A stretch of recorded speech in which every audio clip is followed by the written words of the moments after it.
looks like a fake, doesn't it? Well, it is a fake. But here's a fella who's willing to bet his hard-earned money on it. Henry here got on the train with $200. He couldn't see any harm in a friendly game of cards. What if the other men were strangers?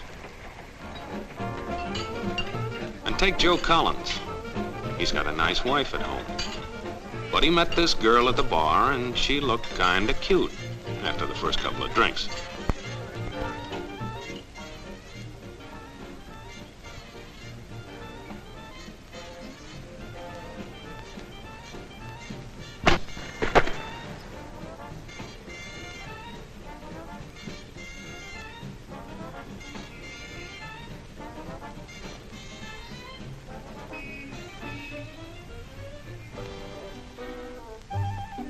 There's a good old-fashioned word for people like this. We call them suckers. And there are other people. People who stay up nights figuring out how to take away what they've got. There are all kinds of games and all kinds of suckers. Take Mike here, for instance. He's got everything, you might say. He's young, he's healthy, he's got a job. And he's got a country called America. It's a wonderful thing to have.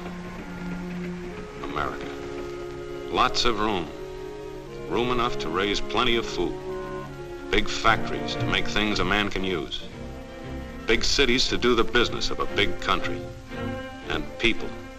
Lots of people. Enough to work the farm and build the factories, dig the mines, run the business. All kinds of people. People from different countries with different religions, different colored skins.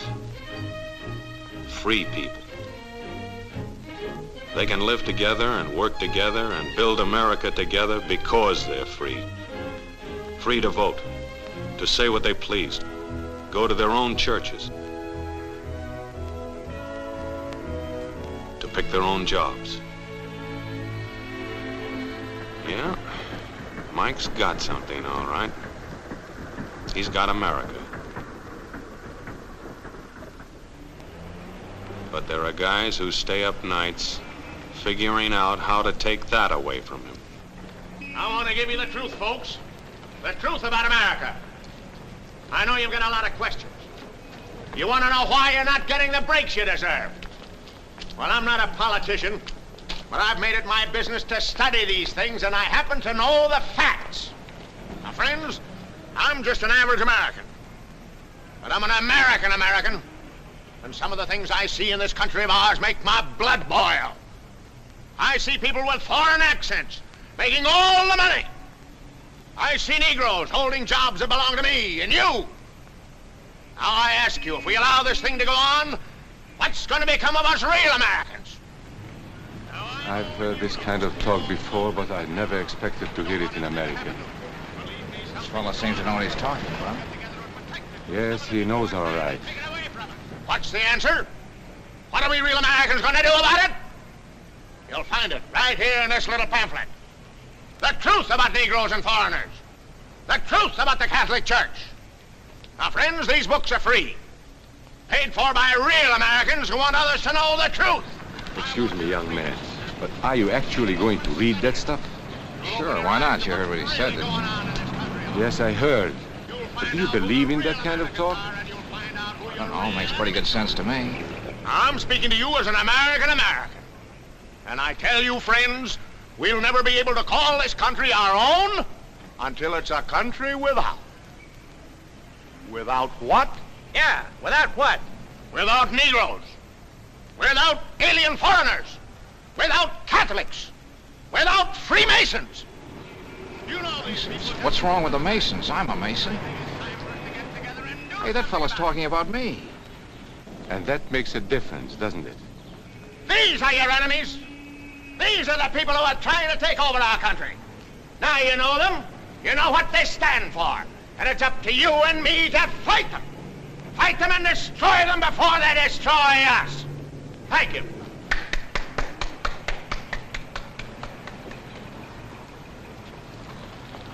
Before he said Masons, you were ready to agree with him. Well, yes, but he was talking about, what about those other people? But in this country, we have no other people. We are American people, all of us. What about you? You aren't American, are you? I was born in Hungary, but now I am an American citizen. And I have seen what this kind of talk can do. I saw it in Berlin. What were you doing there? I was a professor at the university. I heard the same words we have heard today. But I was a fool then. I thought Nazis were crazy people, stupid fanatics. But unfortunately, it was not so. You see, they knew that they were not strong enough to conquer a unified country. So they split Germany into small groups. They used prejudice as a practical weapon to cripple the nation. Of course, that was not easy to do. They had to work hard to do it. You see, we human beings are not born with prejudices. Always they are made for us, made by someone who wants something. Remember that when you hear this kind of talk. Somebody is going to get something out of it, and it isn't going to be you. This is not classroom theory. I saw it happen. I saw it first in Berlin in 1932. 5 young men that I knew were standing in the crowd listening to the Nazi speaker. Eric was a Catholic. Anton, a student of mine, was a Jew. Heinrich owned a small hardware store. Karl was a farmer.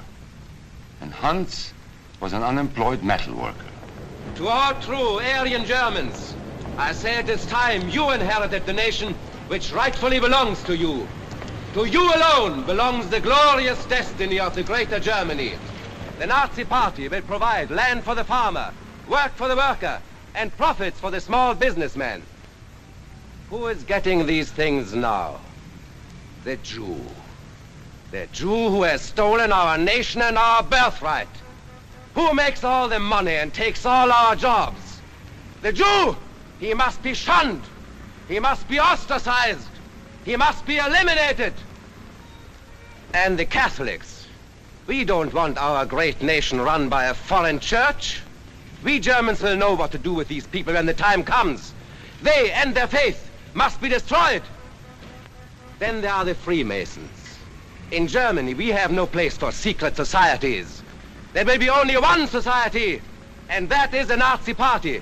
There will be no secrecy about that in the new greater Germany. One by one, he attacked each minority and he split them off one from the other. These men were all fellow Germans when they came here today.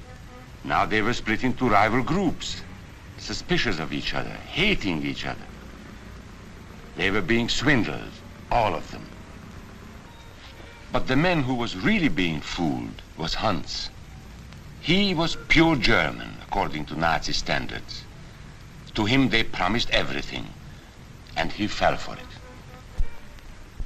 You who are true Aryan Germans will share the glorious destiny of our fatherland.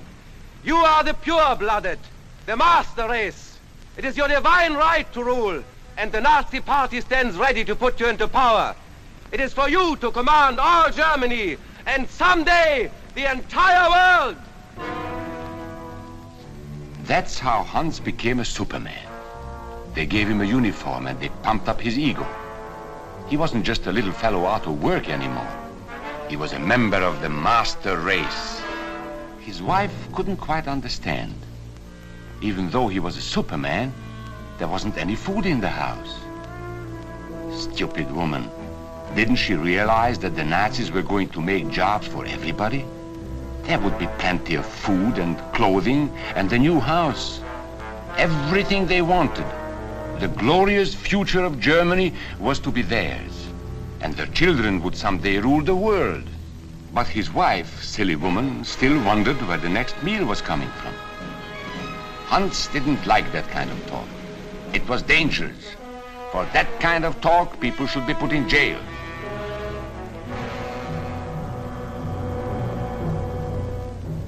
Hans had swallowed the bait all right. And these were the men who baited the hook. Why? So that Hans could come to power? Of course not. so they could come to power. They would merely use Hans to help them get there. He would do the dirty work for them. Hans and thousands of others like him, all playing a sucker's game. They gambled with other people's liberty, and of course they lost their own. A nation of suckers. Hitler needed these people. There was lots of work to be done. There were trade unions to be smashed, because unions were organized and might offer resistance. There were many political parties in Germany. These the Nazis destroyed. They were determined to smash every organization where people might band together and resist them. There were Jews to be beaten and killed. The Jews were not powerful, but they were a convenient excuse for all the nation's ills. And besides, a Nazi party member could not take over this man's stall. Hundreds of Catholics were put in jail because the Catholic Church had strength and could resist the Nazi drive for power. They had split the nation into 100 pieces, and then one by one, they had destroyed the pieces. Over these broken pieces, the Nazis rode into power. One party, one nation, one religion. These men had won their struggle for power. They now ruled all of Germany. But still they had trouble with their oldest and most persistent enemy, the truth. They found that truth does not die easily, and so they decided to abolish truth. One great source of truth is literature, so they burned books, 20 million of them. Many great men in Germany who were spokesmen for truth were jailed or driven from their country. Teachers, writers, scientists. Education was discouraged. In 5 years, college attendance dropped 53%. It was forbidden to listen to a British radio program or read an American newspaper. In Nazi Germany, you had to get your information from Dr. Goebbels. He knew what was best for you. You couldn't see this movie or listen to this music. And you couldn't watch Joe Louis fight because the champion had black skin. He disproved Hitler's theory of Nordic supremacy. Albert Einstein, one of the world's great scientists, disproved that theory too. He was non-Aryan, so he had to leave Germany. His mind was dedicated to the search for truth, and the Nazis, having sold a lie, were most afraid of truth. The church was one force in Germany still strong enough to proclaim the truth in public. No doubt is possible that we Christians are in a grave battle. Against us stands a faith out of blood. The battle signals range from cool repudiation to hate-filled causes. Weapons are used that centuries have dulled. The aim of this battle is to dislodge Christianity from our fatherland. This Catholic priest was arrested the following day on charges of immorality. The Protestant church also continued to try and fight for truth. He who desires liberty for himself cannot deny it to others, lest he lose what he has gained. This is the great lesson the world can learn from Germany. The Nazis put this man in a concentration camp. There were others who spoke for truth, and I am proud to say that educators were among them. And what, may I ask, is an Aryan? I don't know myself. But let us see what our present so-called authorities have to say about it. They say he is tall,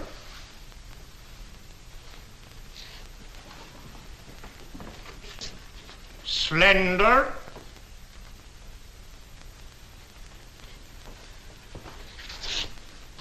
blue-eyed, and blonde. There is no Aryan race. And more important, there is no master race. There are people who may find these ideas convenient, but science cannot support them. There is no scientific proof that there's any correlation between a man's racial characteristics and his native ability or character. In all racial groups, we find the same range of potentialities. We find idiots and geniuses. We find criminals and philanthropists. We must judge each man as an individual and not by the color of his skin or his eyes or by the length of his nose.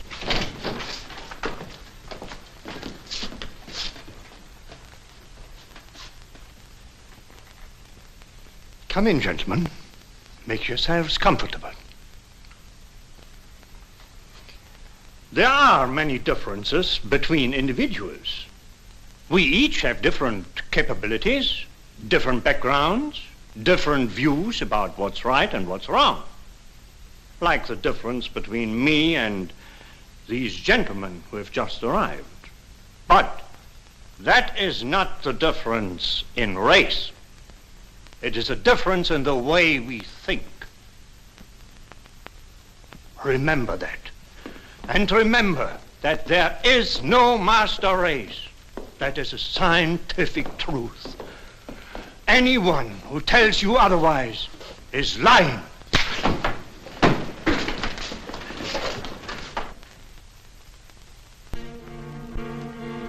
And so for all practical purposes, truth had been abolished in Germany.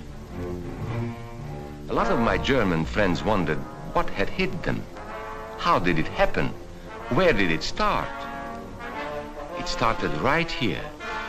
And this was where it could have been stopped. If those people had stood together, if they had protected each other, they could have resisted the Nazi threat. Together they would have been strong. But once they allowed themselves to be split apart, they were helpless. When that first minority lost out, everybody lost out. They made the mistake of gambling with other people's freedom. Now let's see how those bets paid off. Karl the farmer was gambling on a better life for himself. What he got was extra hours of back-breaking work, as much as 100 hours a week. He was forced to stay on his land and produce what he was told to produce, because now Hitler was preparing for war. For Heinrich, who owned a hardware store, the bet didn't pay off either. 104,000 small businesses were closed in 2 years. And for Hans, conditions hadn't improved any. He had a job now in the munitions factory, but he worked long hours for little pay. The working conditions grew increasingly bad. And even though he didn't like the job, he wasn't permitted to leave it. There still wasn't enough food in his house. Hitler said you couldn't have butter and cannon. So Hans couldn't have butter. And when Hitler decided the time was right, Germany went to war. Not by declaring war, but by a carefully prepared sneak attack. Once again, Hitler needed Hans to do his dirty work. Hans was an expert at brutality by this time. And Hitler had decided to use Hans and his brutality against other peoples, the Czechs, the Poles, the French, the Russians. But in the crucial test of war, Hitler's race theories didn't pay off. His pure-blooded supermen were defeated by the mongrel armies he despised. By the British at El Alamein.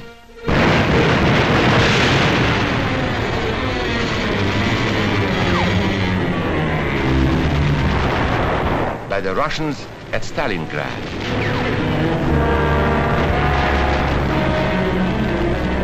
And then on D-Day by American soldiers of every color and religion, who smashed across the Normandy beaches and drove on through to the heart of Germany. For the misguided Germans who had swallowed the Nazi bait, the Nazi game did not pay off. The continent of Europe was strewn with millions of German bodies. Pure Aryan bodies. Karl, the farmer, was left in the snow outside of Moscow. Heinrich stayed in Italy at Salerno. And Hans, who was going to rule the world, got only a little patch of Normandy that he could call his own. We must never let that happen to us or to our country. We must never let ourselves be divided by race or color or religion, because in this country we all belong to minority groups. I was born in Hungary. You are a Mason. These are minorities. And then you belong to other minority groups too. You are a farmer. You have blue eyes. You go to the Methodist Church. Your right to belong to these minorities is a precious thing. You have a right to be what you are and say what you think, because here we have personal freedom. We have liberty. And these are not just fancy words. This is a practical and priceless way of living. But we must work at it. We must guard everyone's liberty, or we can lose our own. If we allow any minority to lose its freedom by persecution or by prejudice, we are threatening our own freedom. And this is not simply an ideal. This is good, hard common sense. You see, here in America is not a question whether we tolerate minorities. America is minorities. And that means you and me.